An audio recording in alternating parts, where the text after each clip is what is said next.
Bon, alors, troisième question. On m'a posé la question, est-ce que je croyais aux extraterrestres? D'accord. Alors, je vais donner mon avis. Ok. Oui, je crois aux extraterrestres parce que j'en ai déjà vu. Oui, je crois aux reptiliens parce que j'en connais beaucoup. Oui, je crois à la magie parce que je suis né dedans. Oui, je crois aux démons parce que c'est toute ma vie. Euh, non, je crois pas en enfer parce que je considère que l'enfer, c'est la souffrance et partout dans l'univers, c'est la souffrance. D'accord? Et les petits moments de bonheur, ils sont très rares. Donc il faut les garder précieusement. L'enfer n'existe pas encore. Et en tout cas, celui que moi j'ai expérimenté, ça peut pas être considéré comme un enfer parce que les gens rigolaient là-bas. Ok? Par contre, je peux vous parler de, de la, de la dimension, ce que j'appelle la dimension des abysses. C'est où se retrouvent toutes les âmes. Elles se voient pas, mais elles s'entendent. Et c'est le pire parce que vous êtes dans le noir. Et il n'y a pas de flamme, il n'y a rien, mais c'est chaud. Les gens qui meurent et qui voient et qu'on leur dit et qu'on leur montre l'enfer, quand ils vous disent oui que l'enfer existe, c'est parce qu'ils savent très bien que il va exister. D'accord? Donc on leur montre en fait ce qui va se passer si jamais ils continuent à faire leur conneries. C'est juste ça.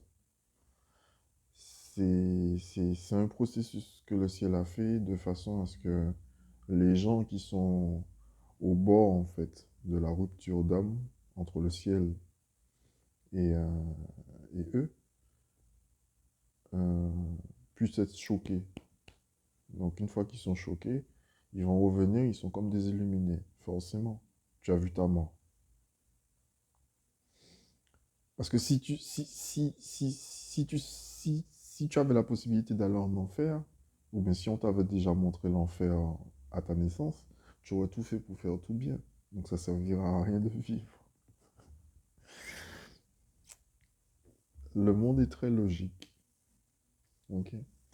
Donc pour les extraterrestres, oui, j'y crois. Euh, Ça fait très longtemps qu'ils sont là. Ça fait très longtemps qu'on a divers êtres qui sont là. Et même si on veut nous faire passer la pilule en nous disant que ce sera une fausse invasion d'extraterrestres avec le projet Blue Beam, je sais pas quoi là, euh,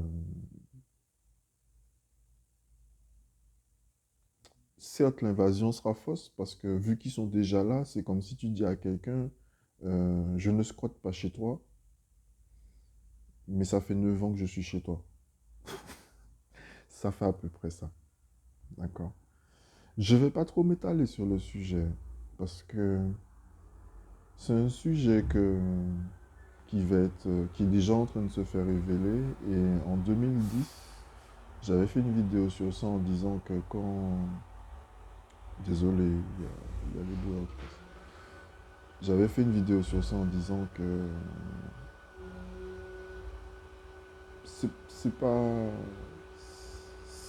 C'est pas le plus gros problème qu'on aura. D'accord.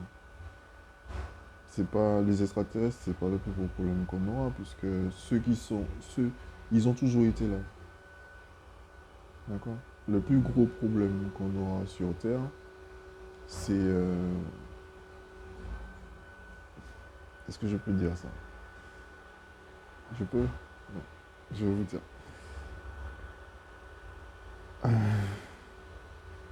Est-ce que vous avez remarqué que quand il y a des problèmes, les gens s'entretuent? D'accord. En fait, quel que soit le chaos qu'on peut installer dans le monde, il y aura toujours des individus qui vont vouloir profiter de ce chaos pour instaurer un pouvoir. D'accord. Donc, quelle que soit la nature de l'individu qui fait ça, qu'il soit martien, humain ou machin, on est dans la merde. D'accord. Parce que, en plus de se battre contre ceux qui veulent nous défoncer, on sera obligé de se battre contre ceux qui se font défoncer, mais qui ont aussi envie de survivre. Parce que pour eux, la survie, c'est leur vie avant les autres. Est-ce que vous avez compris le principe? Ok? Je me fais défoncer, mais comme je vois que c'est le chaos, il faut aussi que je sauve ma vie par rapport au chaos. Ok? C'est du n'importe quoi. D'accord?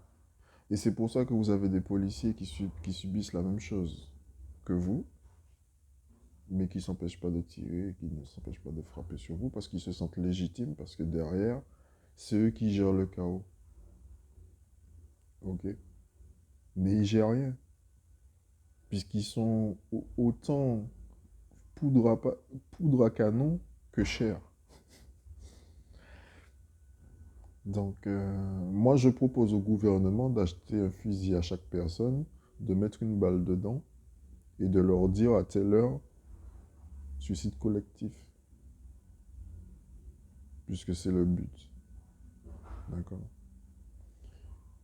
Euh, la technologie qu'on a, les téléphones, les ordinateurs, tout ça, ça vient d'eux. Ok. L'être humain n'est pas assez intelligent pour grandir en moins de 100 ans comme ça. C'est parce qu'il a eu un appui. Ok. Chez nous, les médiums, on appelle ça des muses, mais elles ne sont pas palpables. Ok.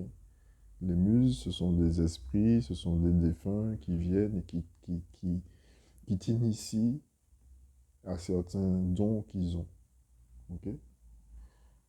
Tandis que eux, ce ne sont pas des muses, ce sont des exploiteurs de dimension. Les exploiteurs de dimension, ce sont des êtres qui ont la capacité de passer de dimension en dimension. D'accord? Et tout dépend de leurs besoins économiques ou énergétiques, ou même, on va dire, physiologiques, parce qu'il y en a qui ont besoin de sang, il y en a qui ont besoin de certaines bactéries, il y en a qui ont besoin de certaines choses pour pouvoir vivre. Ils passent de dimension en dimension. Ok? C'est la deuxième forme de shaitan que Dieu a créée. En fait, il a créé ces êtres-là parce qu'il faut comprendre un truc, il y a eu plusieurs formes d'humains. Dieu a créé plusieurs formes d'humains avant d'aboutir à ce qu'on est. Ok? Parce que l'humain n'était pas ce qu'il était comme il était.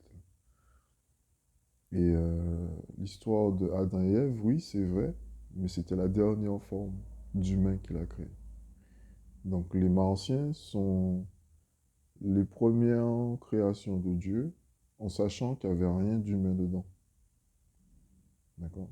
L'humanité est arrivée avec Adam et Ève. Le côté humain est arrivé avec Adam et Ève. C'est pour ça que Adam et Ève a pu se multiplier et qu'on nous a fait croire que c'était une partouze familiale, mais c'est pas vrai, c'est parce qu'il y avait déjà des gens là. Et quand on les a foutus dehors de l'endroit où on les avait mis, ben, ils sont tombés avec le peuple qui était déjà là. Et eux, c'était pas détendre, puisqu'ils n'avaient rien de lumineux. C'est bien pour ça qu'on leur a dit qu'ils vont souffrir, puisque Dieu savait très bien qu'est-ce qu'il avait fait. Mais il ne voulait pas les tuer parce que Dieu est bon. Donc il s'est dit, bon, on va les parquer en quelque part. Mais comme vous ne voulez pas comprendre, on va vous mettre avec eux. Voilà.